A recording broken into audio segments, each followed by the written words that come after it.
गोरी बारी गोर कमर चिकनी हो जब पहिन के चले बिकनी।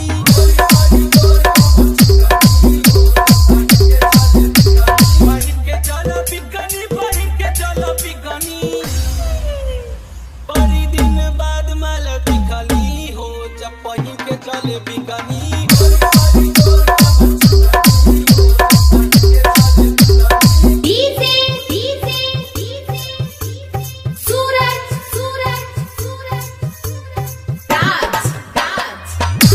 और भाई हमारा गोरे पारी कम फरमाइज, गोरे पारी कम फरमाइज।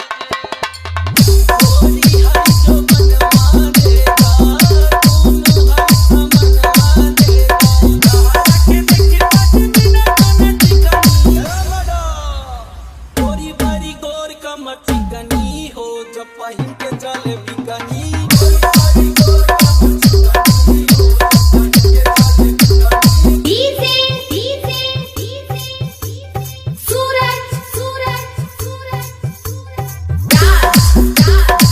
और भाई हमारा होठ रसीला देखी मन भइल गीला, देखी मन भइल गीला।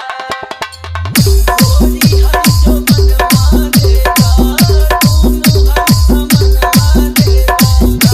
के देखी पटना कन चिकनी लमड़ा गोरी बारी गोर कमर चिकनी हो जब पहिन के चले बिकनी।